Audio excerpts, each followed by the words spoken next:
नमस्कार सर्व प्रेक्षकांचं news TV मराठीमध्ये स्वागत। मी पत्रकार हनुमान शेरे।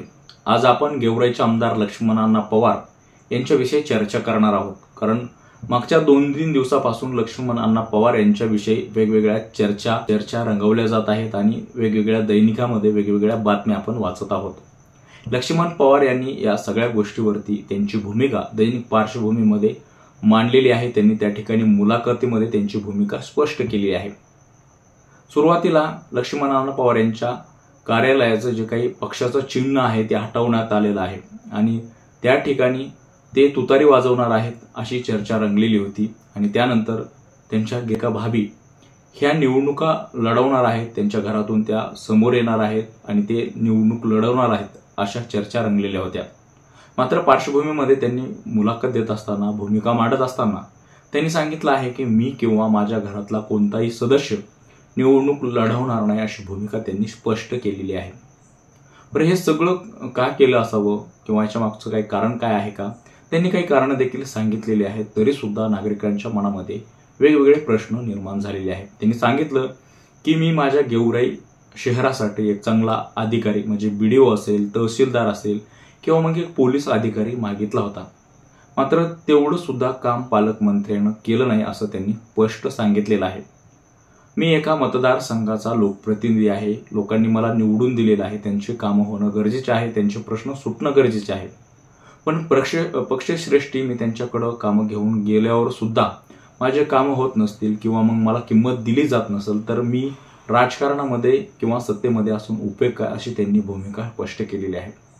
खरं तर लक्ष्मण अण्णा पवार हे मागील 10 वर्षापासून आमदार आहेत, एका मोठ्या पक्षाचे आमदार आहेत आणि ते पक्ष सध्या सत्तेमध्ये आहे। मागील 10 वर्षांमध्ये सत्तेत असताना त्यांनी सांगितलं आहे की जे काही सुरुवातीचे 5 वर्ष आहेत त्या काळामध्येच माझ्याकडून चांगले काम झाले आणि अपेक्षित कामे झाली आणि त्याच्यातच मी समाधानी आहे। मात्र मागचे काही 2-2.5 वर्ष आहेत ते तर सत्तेमध्ये नव्हते, मात्र पुन्हा जे काही 2-3 वर्ष ते सत्तेमध्ये आले, जे काही इतर पक्ष म्हणजे 2-3 पक्षाचं सरकार झालं त्यावेळेस ते सत्तेमध्ये आले, त्या 3-4 वर्षांमध्ये देखील कुठलेही कामं झाले नाही, मला न्याय मिळाला नाही, माझ्या सर्वसामान्य नागरिकांची कामं झालेली नाही, चांगला अधिकारी मिळाले नाही अशी त्यांनी त्या ठिकाणी खंत व्यक्त केलेली आहे। खरंच एखादा नेता जर एखाद्या मतदारसंघाचे कामं घेऊन जात असेल आणि कामं होत नसतील तर असे प्रश्न त्या नेत्याला पडणं साहजिकच आहे। कारण जनतेनं काम करण्यासाठी आमदार निवडून दिलेला असतो, लोकप्रतिनिधी निवडून दिलेला असतो। आता विधानसभा तोंडावरती आहे आणि अशा वेळेस एका मोठ्या पक्षाचा आमदार ही भूमिका मांडत असल्यामुळं सर्व राजकीय वर्तुळामध्ये असेल, नागरिकांमध्ये असेल किंवा मग मतदारसंघातील मतदारांमध्ये असेल असे प्रश्न पडणं साहजिक आहे। कारण लक्ष्मण अण्णा पवार यांनी एक वेगळी ओळख गेवराई मतदारसंघामध्ये निर्माण केली होती आणि सगळ्यात जास्त मतांनी निवडून आलेले ते आमदार होते। त्यांना सर्वात जास्त लीड मिळाली होती, पहिल्याच नाही तर दुसऱ्या वर्षी सुद्धा सगळ्यात जास्त मतांनी निवडून आलेले आमदार होते। आणि त्यांची काही गोष्टी सुद्धा त्यांचे कार्यकर्ते नागरिक सांगतात। एखाद्या जर त्यांच्या कार्यकर्त्यांनी काम करायला घेतलेलं असेल, कॉन्ट्रॅक्ट घेतलेला असेल किंवा गुत्तेदारकी घेतलेली असेल तर त्या ठिकाणी काम योग्य होत नसेल अशी जर तक्रार गेली तर लक्ष्मण अण्णा पवार हे स्वतः त्या ठिकाणी जाऊन त्या कामाची पाहणी करतात, ते काम व्यवस्थित होते का, आपला कार्यकर्ता चांगला काम करते का याची शहानिशा करत होते अशी चर्चा आहे। मग असे आमदार ज्यावेळेस गेवराईला पाहिजे आहेत, नागरिकांना पाहिजे आहेत, मात्र ते जर अशी भूमिका घेत असतील तर खरंच नागरिकांमध्ये अशी चर्चा रंगणं साहजिकच आहे।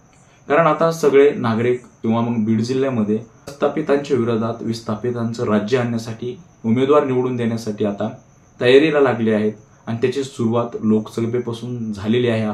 आता लोकप्रतिनिधी ज्यावेळेस सर्वसामान्य नागरिकांची असेल किंवा मग मतदारसंघातली कामं पक्षश्रेष्ठींकडे घेऊन जात असेल, मात्र पक्षश्रेष्ठी त्यांना किंमत देत नसेल तर त्यामुळेच अशी नाराजगी होऊ शकते आणि अशी भूमिका लक्ष्मण अण्णांनी घेतलेली आहे असं त्यांनी सांगितलेलं आहे। दुसरीकडं आजारी असल्यामुळं काही दिवस मी जनतेमध्ये गेलो नाही, लग्न कार्याला गेलो नाही, कार्यक्रमाला गेलो नाही, मात्र माझ्या जनतेचे कामं मी घेऊन पक्षश्रेष्ठीकडे जात होतो, मात्र त्या ठिकाणी न्याय मिळाला नाही। खरं पाहिलं तर लक्ष्मण अण्णा पवार हे एक वेगळी ओळख निर्माण करणारे आमदार आहेत। त्यांनी सांगितलं जरी असलं मागच्या 5 वर्षात समाधानकारक कामं झालेली नाहीत, मात्र गेवराईमध्ये असं सांगण्यात येत आहे की समाधानकारक रस्ते झालेले आहेत, आता काही ठिकाणचे राहिलेले आहेत। मग असा प्रश्न पडतो, ज्या ठिकाणचे राहिलेले आहेत त्यालाच हे कारण असू शकतं का? पक्षश्रेष्ठींनी न्याय दिलेला नसावा का, असा देखील प्रश्न आता उपस्थित केला जात आहे सर्वसामान्य नागरिकांमधून.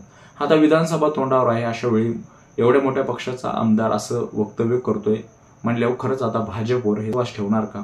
आणि या पक्षश्रेष्ठींकडे तक्रार करूनही निवारण होत नसेल तर असा आमदार या ठिकाणी या पक्षातून बाजूला होतो, ही खरंच खूप दुःखाची गोष्ट आहे, अशी देखील आता नागरिकांमधून प्रतिक्रिया यायला लागलेली आहे. दुसरीकडे लक्ष्मण अण्णा पवार यांनी वाळूच्या विरोधामध्ये, वाळू उपसाच्या विरोधामध्ये स्वतः गोदावरी पात्रामध्ये जाऊन आंदोलनं केलेली आहेत. खरंच म्हणजे हे आमदार पहिले आमदार असतील की त्यांनी स्वतः वाळू उपसा रोखण्यासाठी आंदोलन केलेलं आहे. असे आमदार लाभले होते आणि त्यामुळेच नागरिकांमध्ये आता वेगवेगळे प्रश्न निर्माण व्हायला लागलेले आहेत. एवढं खालच्या दर्जाला हे राजकारण गेलेलं आहे का, की एखादा आमदार सत्तेमध्ये असताना सुद्धा अशी भूमिका मांडतो? तर लक्ष्मण अण्णा पवार यांनी यावर देखील त्यांची भूमिका स्पष्ट केलेली आहे. कारण मागच्या 10 वर्षामध्ये राजकारण हे चांगलं राहिलेलं नाही, राजकारण हे अतिशय खालच्या पातळीचं झालेलं आहे, त्यामुळे माझं मन राजकारणामध्ये लागत नाही, अशी भूमिका त्यांनी स्पष्ट केलेली आहे. आता प्रश्न पडतो की लक्ष्मण अण्णा आमदार असतानाही अशी भूमिका घेतात आणि लक्ष्मण अण्णा सारखे आमदार जर त्यांच्यावर अशी वेळ येत असेल तर खरं सांगा, हे सरकार व्यवस्थित चालतंय का? हे सिस्टम व्यवस्थित आहे का? सामान्याला न्याय मिळणार आहे का?